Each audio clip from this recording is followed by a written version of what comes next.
Growing up in Portland, Oregon, I always knew where I stood in my family's hierarchy. Not at the top. That throne belonged to my younger sister, Sophia, and she wore the crown with practiced perfection. I'm Emma, 29 years old, working as a financial analyst for a mid-sized investment firm downtown. I live in a small but tidy apartment in the Pearl District, drive a reliable Honda Civic, and have a savings account that would make most people my age jealous. I'm methodical, logical, and according to my mother, a bit too serious for my own good. Sophia is 26, a freelance graphic designer with an Instagram feed that looks like it was curated by a lifestyle magazine. She has the kind of effortless beauty that makes strangers do double takes.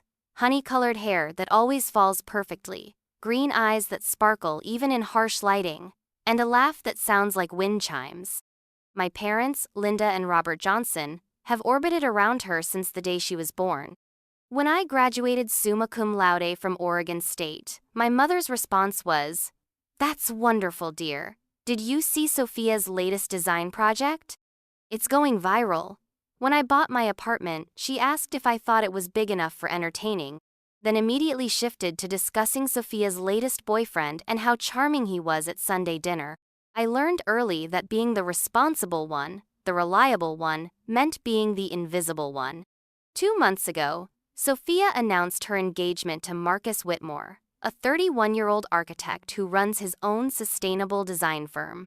He's exactly what you'd expect from someone dating Sophia: tall, dark-haired, with the kind of quiet confidence that draws people in. My mother practically glowed when she introduced him to the extended family. "Finally," she whispered to me at the engagement party, "Sophia's settling down with someone worthy of her." I've been with James for 3 years. James Parker, 30 years old, a software engineer who works for a fintech startup. He's kind, steady, and has this way of listening that makes you feel heard. We've talked about marriage, looked at rings, even discussed timelines. He was supposed to propose this Christmas. I felt solid about our future. About us. The wedding planning began immediately. Sophia wanted everything perfect. A destination ceremony at a boutique vineyard in Willamette Valley, custom invitations on handmade paper, a dress from a local designer that cost more than my car. My parents didn't blink at the expense. "It's her special day," my mother would say whenever I raised an eyebrow at another 5-figure expense. "She deserves to have everything exactly as she's dreamed." I was assigned the role of maid of honor, naturally. Not asked, assigned. It came with a long list of responsibilities and an even longer list of expectations. Sophia handed me a binder 3 inches thick filled with vendor contacts, timeline spreadsheets, and detailed notes about her vision. "I knew I could count on you to handle all the logistics," she said, that perfect smile never wavering. "You're so good at organizing things." What she meant was, "You're good at doing the work while I get the credit." James was supportive through all of it, even when wedding planning consumed most of my weekends. He'd bring me coffee while I addressed invitations, rubbed my shoulders when I was stressed about catering delays, and listened patiently when I vented about my mother's latest unreasonable demand. "She's lucky to have you as a sister," he'd say, and I'd smile, grateful that someone saw my efforts. The first red flag came 6 weeks before the wedding. We were at my parents' house for Sunday dinner, a tradition that had continued even after Sophia and I moved out. The dining room was set with my mother's good china, candles flickering across the mahogany table that had been in our family for 3 generations. Marcus was talking about a new project, a community center with solar panels and reclaimed wood, while my father nodded approvingly. I was only half listening, mentally running through the wedding to-do list, when I noticed Sophia watching James, not casually, intently. Her green eyes followed his gestures when he spoke, lingered on his face when he laughed. When he reached for the salt, she reached for it at the same time, their fingers brushing. She didn't pull away immediately. "Sorry," she said with a soft giggle. "Great minds think alike." James smiled politely and continued his conversation with my father about the Trailblazer season, but something about the moment felt deliberate, calculated. I told myself I was being paranoid. The second incident happened 2 weeks later at the bridal shower. My mother had insisted on hosting it at their house, transforming the living room into something that belonged in a magazine spread. White roses everywhere, delicate finger sandwiches, and champagne flowing freely. Sophia floated between guests in a flowing cream dress, accepting compliments and gifts with practiced grace. James had offered to help with setup, carrying chairs and arranging tables while the women fussed over decorations. I was in the kitchen arranging canapés when I heard Sophia's distinctive laugh from the patio. I glanced out the window and saw her standing close to James, her hand resting on his arm as she pointed to something in the garden. Too close. Her body language was all wrong, angled toward him, chin tilted up, eyes locked on his face with an intensity that had nothing to do with discussing my mother's hydrangeas. I watched James step back slightly, creating distance, but Sophia closed it again, this time brushing an imaginary piece of lint from his shirt. "You're so sweet to help with all this," she said, loud enough for me to hear through the open window. "Emma's really lucky." The way she said my name made my stomach twist. Like it was an afterthought. When I joined them on the patio, Sophia's expression shifted seamlessly to sisterly warmth. "Emma, I was just telling James how grateful I am for all your hard work. You've been incredible." James looked relieved to see me, wrapping his arm around my waist. "Just trying to make sure everything's perfect for the bride," he said. But something in his voice sounded forced, and when I looked at him, he wouldn't quite meet my eyes. That night, as we lay in bed, I finally voiced my concerns. "Has Sophia seemed different to you lately?" James was scrolling through his phone, barely paying attention. "Different? How?" "I don't know. More touchy, flirty?" He set his phone down and looked at me with that patient expression he wore when he thought I was overthinking. "She's getting married in a few weeks, Em. She's probably just excited and maybe a little nervous. You know how she gets when she's the center of attention." I wanted to argue, to point out the specific moments that felt wrong, but his dismissive tone made me second-guess myself. Maybe I was reading too much into innocent interactions. Maybe my lifelong insecurity about being second to Sophia was coloring my perception. "You're probably right," I said, but the doubt remained, sitting heavy in my chest. The third incident was impossible to dismiss. It was a Friday night, 3 weeks before the wedding. Sophia had called earlier, practically in tears about a problem with the florist. Apparently, the white peonies she'd ordered weren't going to be available, and she was having what could only be described as a breakdown about it. "Can you meet me at the florist tomorrow morning?" she'd begged. "I can't handle this alone, and you're so good at problem solving." I'd agreed, of course. That's what the reliable sister does. But when I arrived at the flower shop the next morning, Sophia wasn't there. The florist, a patient woman named Carol, looked confused when I mentioned the peony crisis. "We talked about this weeks ago," Carol said. Sophia approved the substitution. White roses and baby's breath. She seemed happy with it, said it was even more romantic than her original idea. I tried calling Sophia, but it went straight to voicemail. Frustrated and confused, I drove to her apartment, a trendy loft in the Alberta Arts District that my parents helped her afford. Her car wasn't in the parking lot, but I noticed James's blue Subaru parked across the street. My first thought was relief.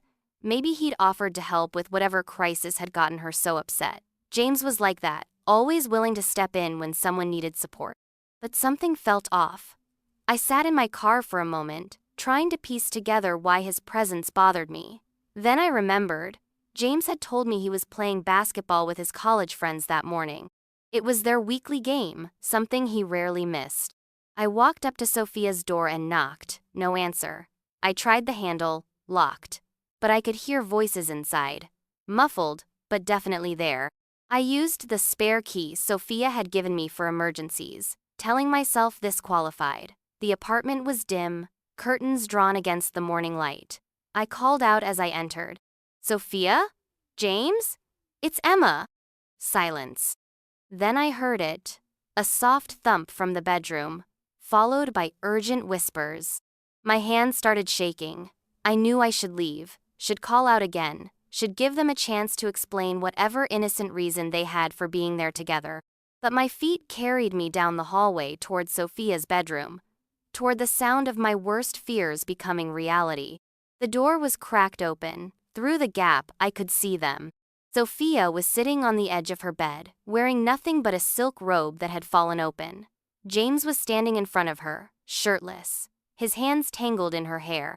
They were kissing with an intensity that left no room for misinterpretation. This wasn't a moment of weakness. This wasn't a mistake. The way they moved together, the familiarity of their touches, told a story of something that had been building for weeks, maybe longer. I don't know how long I stood there, frozen in the doorway, watching my entire life collapse. It could have been seconds or minutes. Time had ceased to function normally. Finally, some survival instinct kicked in. I backed away slowly, quietly, until I reached the front door. Then, I ran. I sat in my car for 20 minutes, hands gripping the steering wheel, trying to process what I'd seen. My phone buzzed with a text from James. "Basketball running late. See you tonight?" The casual lie hit me like a physical blow. How long had this been going on? How many other lies had I swallowed without question?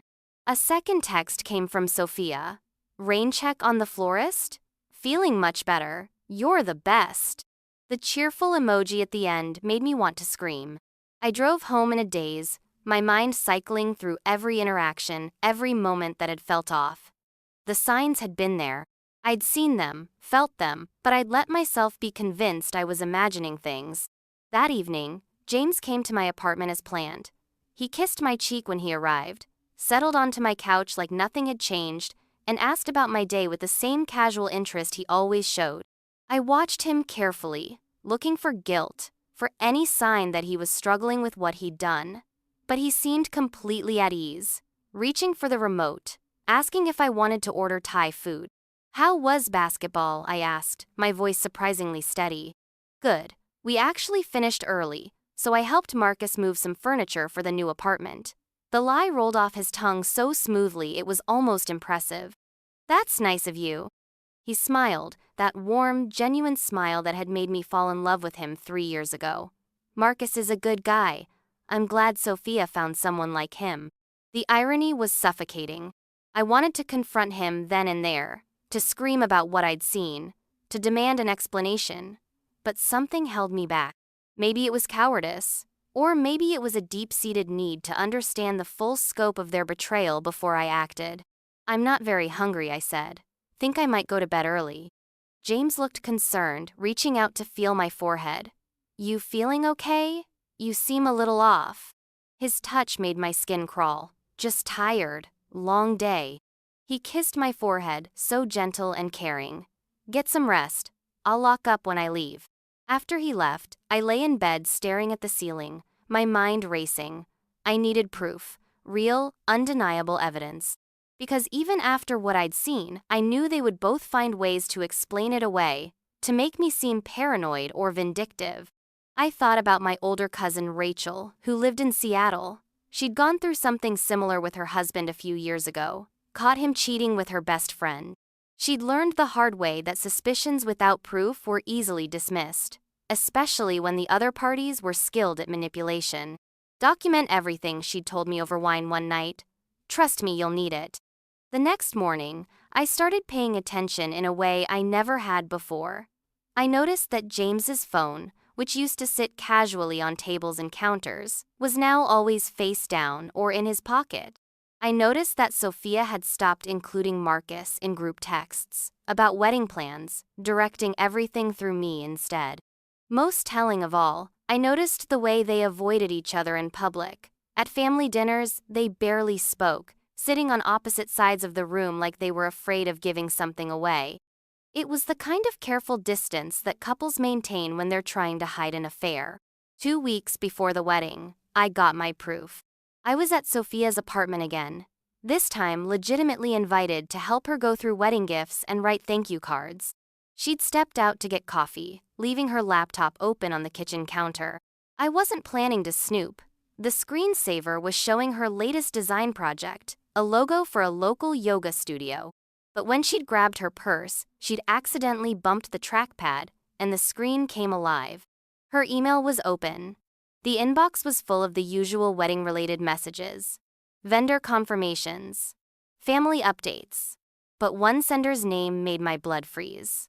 James Parker. The subject line read, "Tonight?"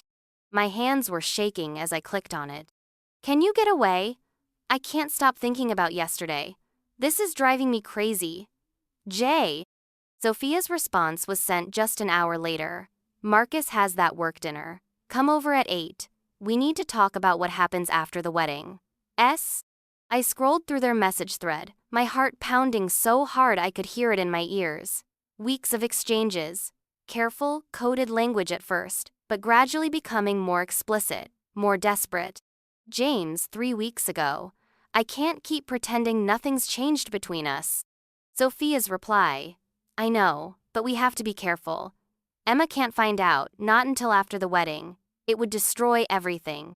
James, "What about Marcus?" Sophia, "He's sweet, but you know he's not what I really want. He's just safe, expected. You're different." The messages painted a picture of a carefully orchestrated affair. They'd been meeting secretly, stealing moments when they thought I was busy with work or wedding planning. Sophia had been using the wedding preparations as cover, asking me to handle tasks that kept me occupied while she spent time with James. But the most devastating message was the most recent one, sent just yesterday. "James, I love you. I should have said it sooner." Sophia, "I love you too. After the wedding, we'll figure out how to tell them. Emma will understand eventually. She always does." I screenshot everything, forwarding the messages to my own email. Then I cleared the browser history and closed the laptop, my movements mechanical and precise. When Sophia returned with our coffee, she found me sitting at her dining table, thank you cards spread out in front of me, writing in my careful, controlled handwriting. "You're amazing," she said, settling beside me. "I don't know what I'd do without you." I looked up at her, this woman who had been the center of my universe for 26 years, who I'd protected and supported and loved unconditionally. She looked so genuinely grateful, so beautifully innocent. "That's what sisters are for," I said. That night, I made a decision. I could have confronted them immediately, could have called off the wedding in a blaze of righteous fury. But that would have been messy, emotional, and ultimately unsatisfying. They'd crafted their narrative carefully. I was the jealous sister, the one who couldn't handle Sophia's happiness. If I lashed out, I'd be playing right into that story. Instead, I was going to be strategic. I was going to let them have their moment, let them think they'd gotten away with it. And then, when they least expected it, when they were most vulnerable, I was going to take it all away. The week before the wedding was a masterclass in pretending. I smiled at the rehearsal dinner, giving a heartfelt speech about sisterly love and lifelong bonds. I helped Sophia get ready on the morning of her wedding, braiding small flowers into her hair while she talked excitedly about her future with Marcus.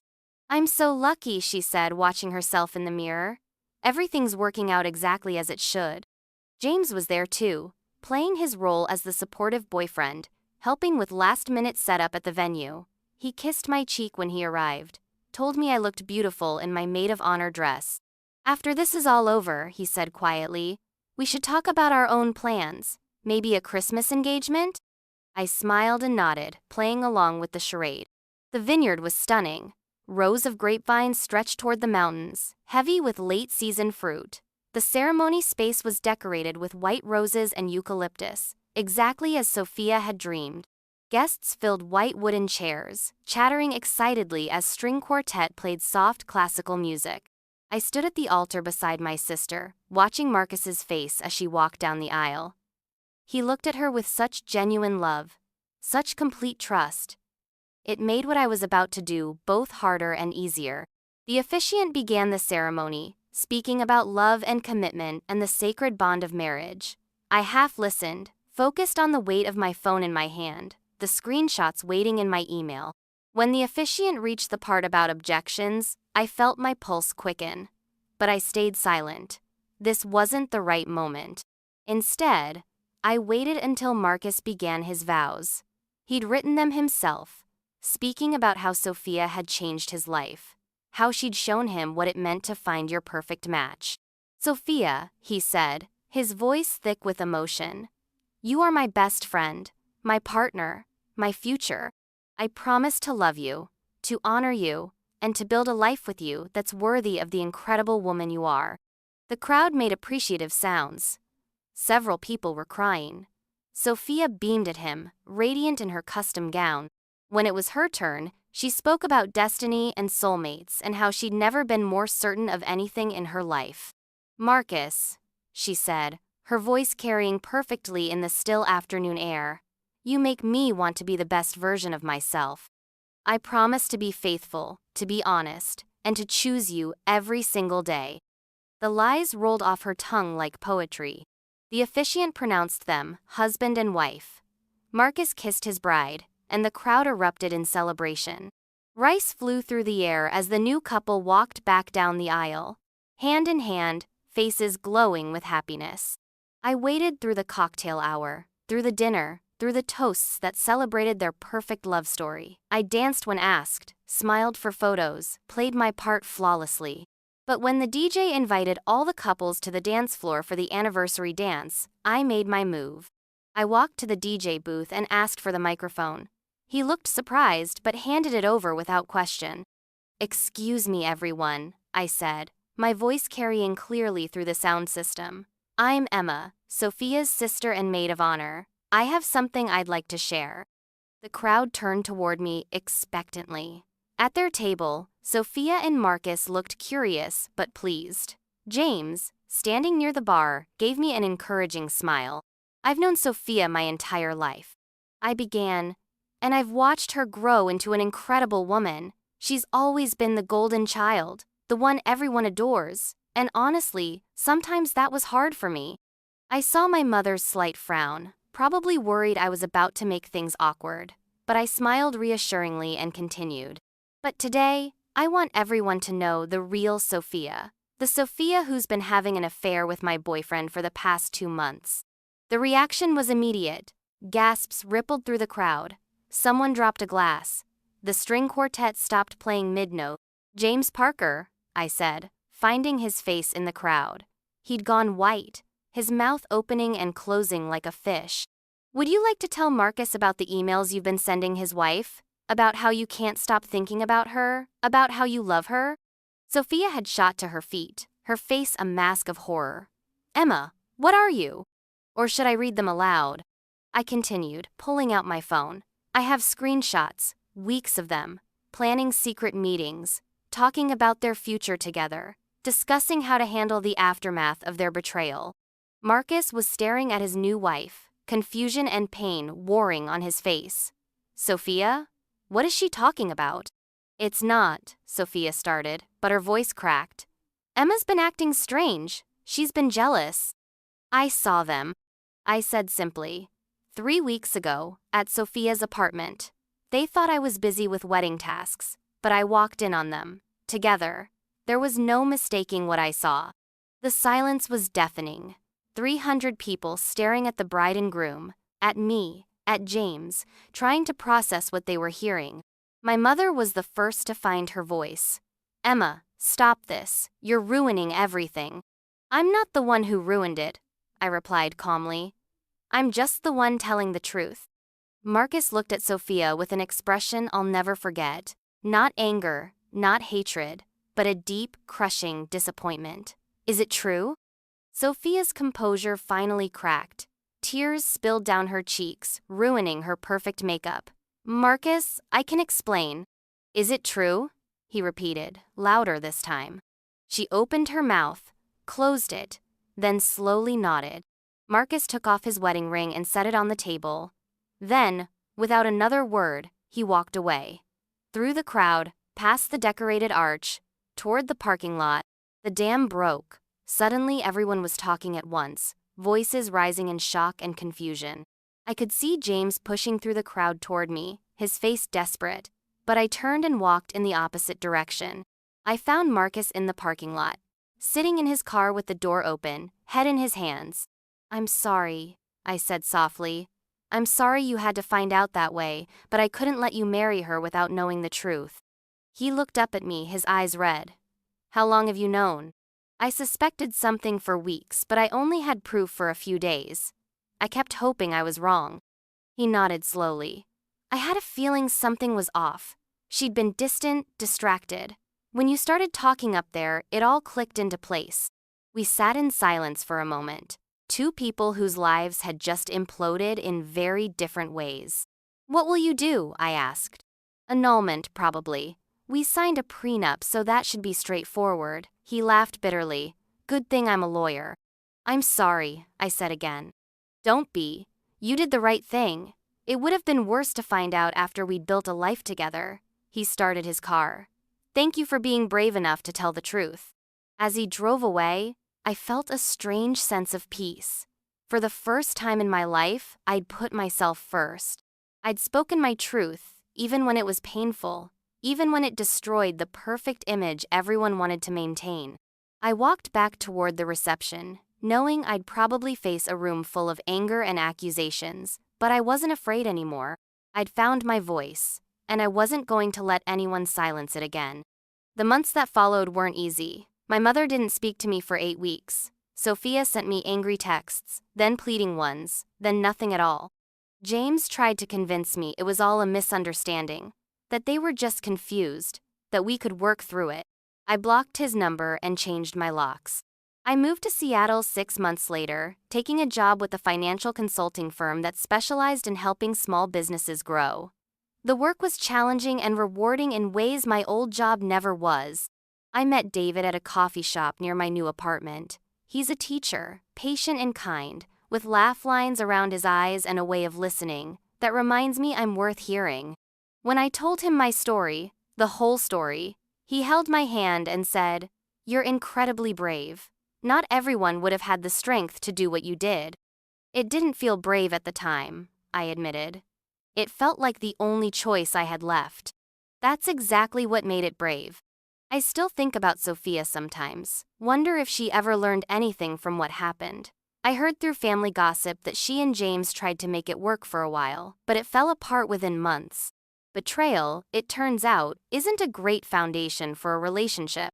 Marcus sent me a card on the first anniversary of what would have been his wedding day. Inside, he'd written, "Thank you for saving me from a life built on lies. I'm happy now, and I hope you are too." I was. For the first time in my life, I was living authentically, speaking my truth, refusing to be invisible. I learned that sometimes the greatest act of love is refusing to protect people from the consequences of their actions. Sometimes the kindest thing you can do is tell the truth, even when it shatters everything. Especially then,